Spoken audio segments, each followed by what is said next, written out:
Hello and welcome to the next video. In this video, we're going to be using the Gin and Juice Shop from Burp Suite to demonstrate how the sequencer works. This website was created by Burp Suite in order to help us practice various different web application attacks. When we visit a website, a lot of the times we'll see a cookie is getting set. If we look inside Burp, if we check by the cookie column, we can see which of our web requests is setting a cookie. For example, for Gin and Juice Shop, we can see that this web request is dropping 2 different cookies.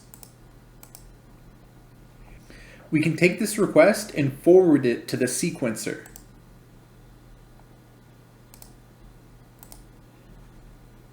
Now let's talk about what the sequencer is going to do.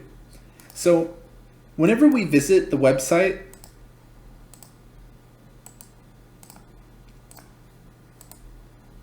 we can see that it drops a different AWS ALB cookie and a different AWS ALB CORS cookie.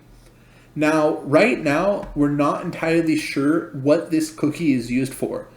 All we know is that every time we send a web request, it replies back with a different cookie. We can gather hundreds of these cookies and we can analyze them with the sequencer to see if they're random or if these cookies are using some kind of invalid or improper or broken authentication. The sequencer is able to tell if there's a lack of randomness within the cookie.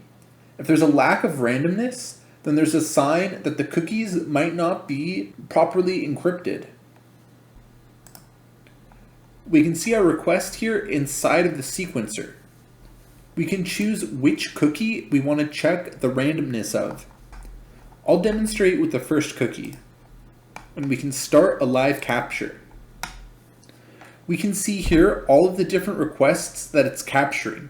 Remember, this is effectively sending request, sending request, sending request, and it's gathering all of these cookie values so that way you can analyze the list to see if they're being random or if maybe different characters are being used more often than others, or various different other checks to see if this string is truly encrypted and truly random.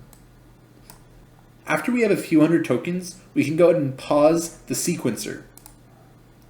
Then we can click Analyze Now.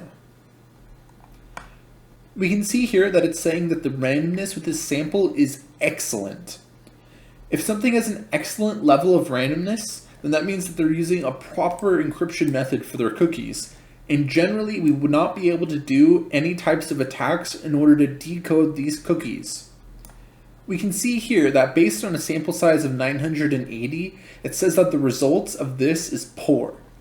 For best results, it's usually good to capture at least a couple thousand different requests. Some other things we can check is we can check, for example, the specific randomness for each bit.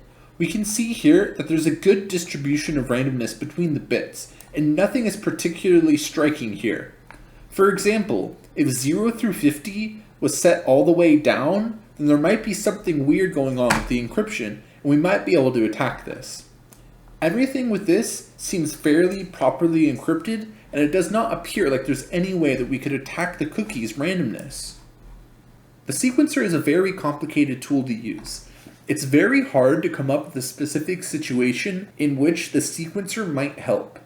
An imagined situation is that a website is using custom-coded cookies, and it drops the cookies in such a way where they're not truly random. If we can find out how the cookies are being generated with the sequencer, then we might be able to generate our own cookies and break some kind of authentication system. I've been pen testing for a long time, and I've never actually had any success with the sequencer when I'm checking different cookies. I hope that this video was informative, and I'll see you in the next one. Cheers!